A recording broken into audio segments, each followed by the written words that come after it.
There are some very unsettling moments in the life of Jesus that have absolutely intrigued me over the years. One takes place in the very first chapter of the Gospel of Mark. Christ has healed some people. He's cast out some foul spirits from people. And the fruit of that is the next morning, the entire village shows up to connect with Jesus. And the disciples can't find him. He's gone. He's gone. He's got up, he left, and they go out and they find him out in the woods somewhere praying, and they're like, hey, the whole town is here. Like, check it out. Like, this thing is gaining momentum. Woohoo! Here we go. The revolution's starting. And Jesus says, we ought to leave and go to some other villages.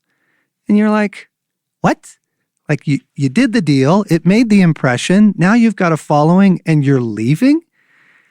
Christ's ability to love so freely, without obligation, without attachments, without false dependencies.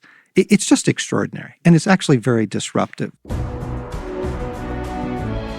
Welcome back to the Ransomed Heart podcast with John Eldredge, Alex Burt, and Alan Arnold again. This is the second half of a conversation about caring, about empathy, about compassion, and particularly about the need to consecrate that capacity in us to Jesus on a pretty regular basis.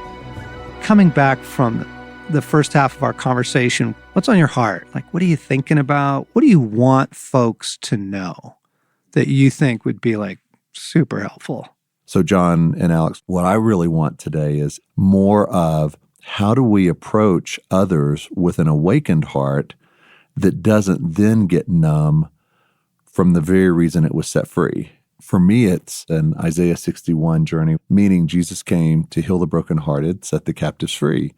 So when we start following Jesus and our hearts begin to be healed, we have that awakened heart. We want to care for others. We're set free to help them be set free. And I think that actually sets us on a journey that in some ways doesn't get easier, but gets harder. Because before that, when your heart is relatively numb, you're not really all that empathetic to people. You kind of hope they get their act together so it's easier in your world. But once your heart is set free, I think you can feel the hearts of others more. Okay, this is big that you said that it grows, because I think it does grow. That's the dilemma, is that for the human being whose life is being restored by Jesus Christ, your capacities grow. I think your capacities for creativity grow. I think your capacities for joy grow, right? Your capacities for laughter and play grow. Well, so does your capacity for caring, right? Right there in the epicenter of God's own heart, right? We grow, we get a bigger heart, right? And then what do you do with that? With the world as we were describing it in the first half, which is the pain, trauma, suffering, and heartache of every single community on the planet is delivered into your inbox on a pretty regular basis. Mm-hmm. What do you do? For me, this is kind of a disruptive conversation, because being someone who is more bent toward empathy. It's a strength of yours. It's a strength of mine, right? Yesterday, John, you had said, hey, guys, let's do this podcast, and it'll be on consecrating empathy. And so last night and this morning, as I was thinking into this, the question that came to me is, okay, well, what does unconsecrated empathy look like in me? And man, just in the last 12 hours, even down to the little things I've started to see of like where this can go awry for me, because it's not so much a matter for me of, oh man, I need a greater capacity of empathy. I actually need my empathy reined in. Like, need to put some reins on that thing. And so, I think it was really interesting as I was processing this, I'll share this statement and then hopefully be able to give some kind of example of what this looks like. But what I really started to see is, man, when my empathy is unconsecrated, it actually prevents me from loving well, especially when it looks like a loving confrontation. And so just by way of example, so this year we decided to do staff annual reviews. And one of the things we're trying to be more intentional with is constructive feedback when we do those. Gosh, it's funny you should bring that up, Alex. Yeah, I've been wanting to talk to you. Do you mind if we do that on air right now? Yeah, shoot, buddy. And so man, so looking back at my history of, I've managed people from, 1999 was my first time having an employee, right, under my care. And this is the first year that I actually gave constructive feedback. And as I was thinking about this category, the realization was I'm sitting there most of the time in most of those meetings over the years of an annual review with an employee, empathizing with them on, man, they've got a difficult job and they do these great things for us. And I really my heart is for, oh man, I want to honor that. And I have a lot of empathy for the challenges that they face. And it's prevented me from having some loving, constructive feedback in those moments. And so that was a new category this year as I've been more deeply trying to understand this category of consecrating my empathy. Yeah. So. Yeah. We're not talking about cynicism. We're not talking about resignation. We're not talking about, I'm pulling back, man. You handle your own deal. Mm-hmm. We're saying this is an extraordinarily beautiful gift and capacity that needs to be reined in to Christ and allowed with his beautiful freedom to be applied where he is applying it. And I think we would add only where he is applying it, because one of the great burdens, I'm looking at some of my notes I took here, one of the great burdens of this current moment in culture, the cultural vibe right now is we are expected to care about everything. Mm-hmm. Right. From the latest environmental thing to, hey, did you know that, the chocolate that you eat is actually, harvested by slave labor? What? Oh no, I got to stop that now. And hey, did you know that your carbon footprint is actually accelerating the decline of the rainforest? You need to change the vehicle you drive, Oh, really? I can't afford another car right now, let alone a hybrid car. Oh, it's way outside. You see what I'm saying? Yes. Yeah. But the cultural milieu is you better. That is the ethos right now, is we are supposed to care about everything. And if you don't care about everything, you're kind of a morally deficient human being, right? Right. You're just a little hard-hearted, and that's not realistic. Right. I think what's happening in the world is within the caring profession, there is a phrase called compassion fatigue. And it's an actual phenomenon. Psychologists are trained kind of how to identify it and address it, particularly in caregiver situations. Compassion fatigue, where you're just like, I'm burnt. I'm burnt out. I'm toasted, and I can't do this anymore. That the turnover rate, for example, of social service workers is somewhere between 30 and 45% annually. And the child welfare world, 2 years is the usual duration of somebody that's working in social services and child welfare. Inner city teachers, same thing. Inner city schools will lose half of their teaching staff in 2 years. That just the turnover rates are so high. Why? Compassion fatigue, empathy fatigue. There's just too much. The brokenness, the heartache, the trauma is too much. But now, gang, that compassion fatigue phenomenon has moved way outside those very intense professions. Right. I think it's now affecting the human race. Right. I really do. And I'm going to be one of those people that kind of waves the flag and goes, time out, time out. Do you realize what you are doing to the human race by asking everyone to care about everything all the time? Yeah.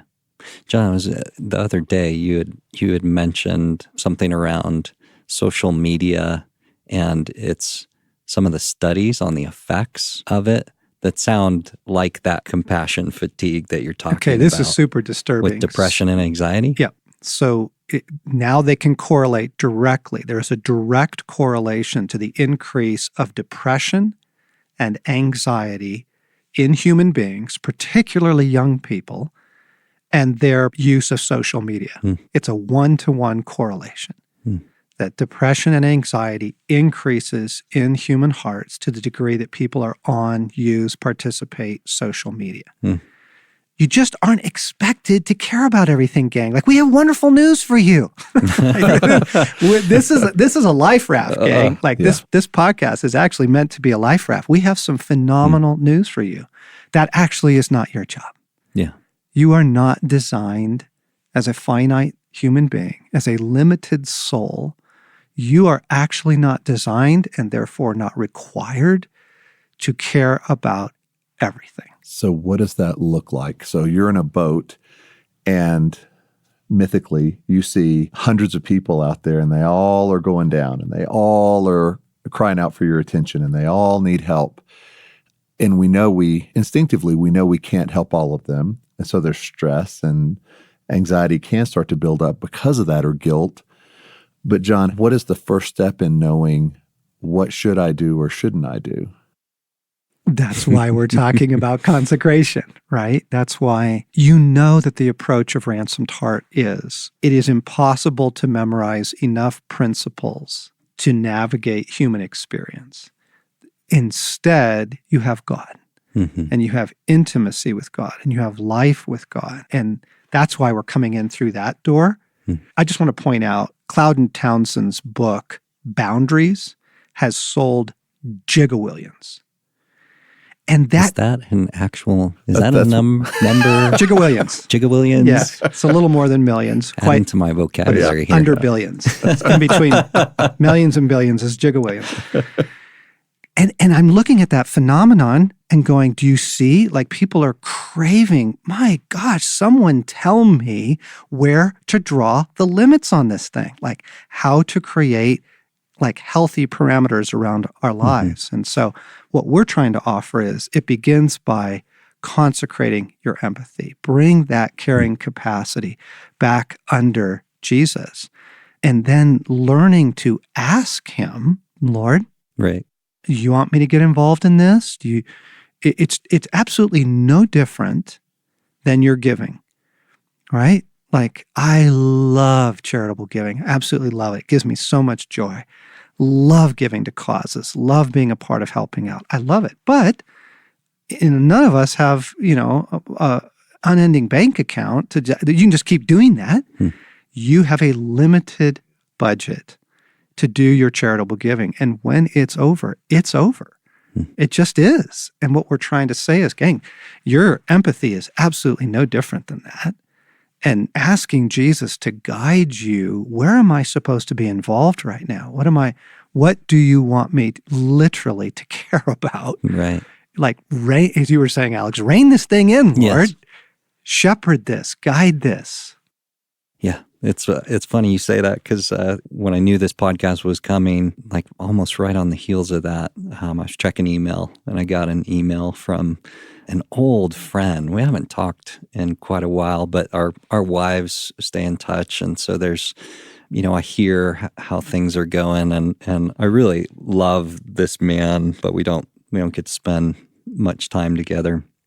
And he sent me an email that he sent to several people just saying, hey, we're going to do this gathering with a missionary. And I'd heard that he had started helping a missionary in South America doing some engineering type projects. And the email was kind of this plea for, hey, please come to our house and hear what's happening. And really important things. We're rescuing communities. And so it's tugging on my heart. And Oh, Mr. Empathy over here. And to boot, it's an old friend that I care about that I haven't touched base with in a long time. So I'm feeling that like, oh, I really should go to this. Like I don't want to let him down, and I'm sitting there feeling like, I should care about people in South America too.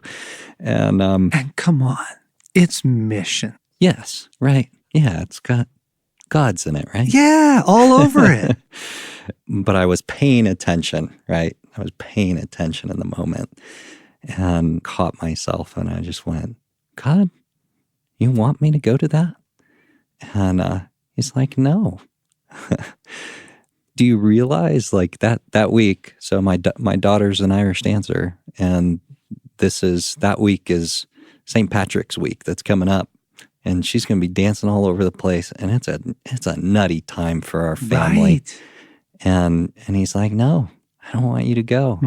And so to walk with God in that, and then to go, part of me feels bad, like I'll come through for my friend. But in the moment too, to just go, you know what, Jesus, I release them to you, release that to you, let it go. And I bless them and I move on. And just the freedom of heart.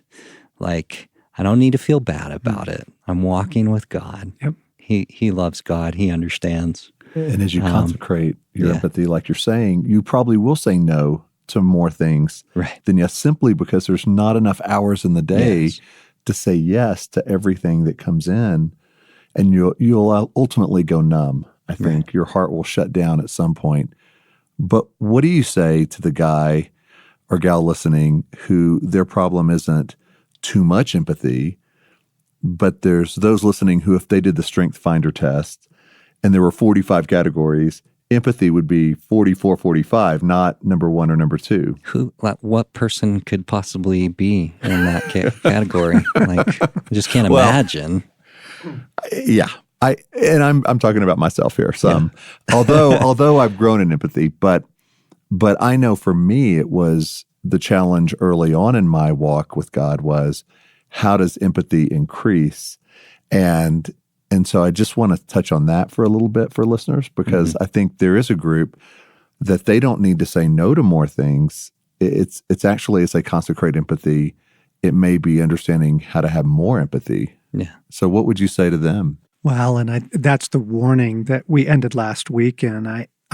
In Matthew, I think it's 24, where Jesus says the love of many will grow cold at the end of the age because they're going to just be overwhelmed by what evil's doing on the earth. And you just get to a place of cynicism and resignation and checking out. And I just can't handle that. Or for a variety of reasons, whether it's personality type or a formerly very empathetic person who now is just absolutely numb by investing too much. I think what you're describing is a growing category of people. Jesus, heal my empathy, heal my caring capacity. It's the same act of consecration. Yeah.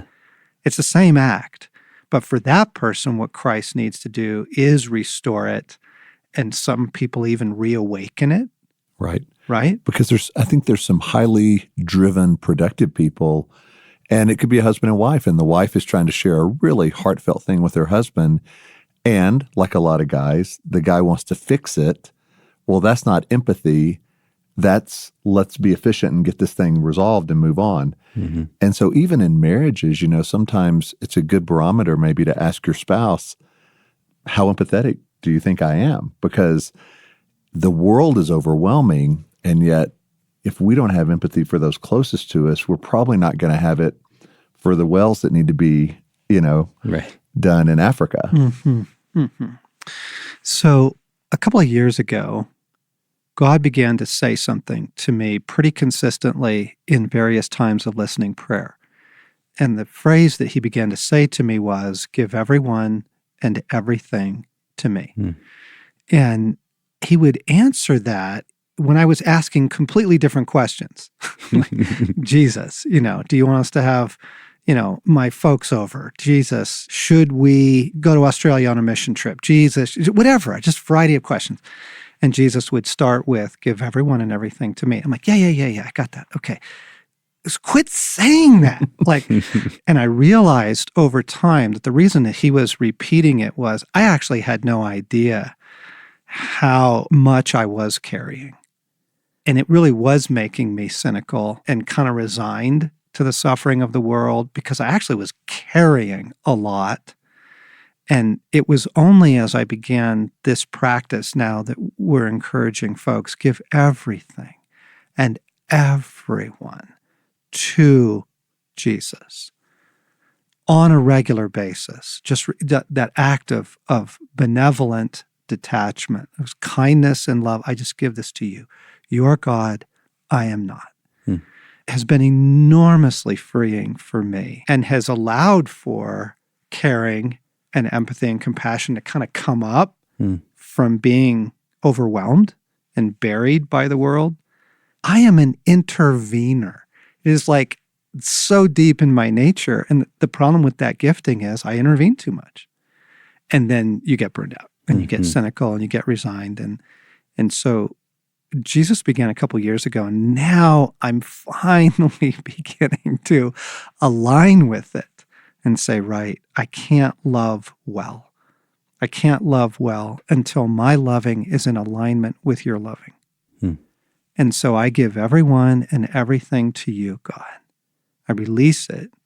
Now, show me where you want me involved in everything from my time to returning a phone call, to making room for a meeting, to our charitable giving, to our prayers. And this has been a fascinating thing for me, even in prayer. I will actually stop. You get these prayer texts, right? Everybody's figured out that you can mobilize prayer through texting. And so you get the group prayer text, and you look on it and it's got 27 people and you're included, and, Debbie's going in for surgery, in 2 hours, pray, or whatever it is, right? Pause. Jesus. Let's just pause. Jesus. And the number of times Jesus says to me, I got this one. You don't need me to pray? Nope, it's covered. Okay, great. I'm moving on to the next thing.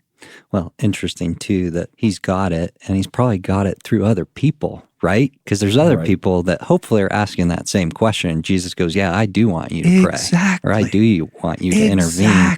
And for us to trust, like, hey, I'm not the only one, right? Like, it ain't all up to me. Right. There are other boats in the water that can rescue those people who are drowning. It's not all up to us? No. Yeah.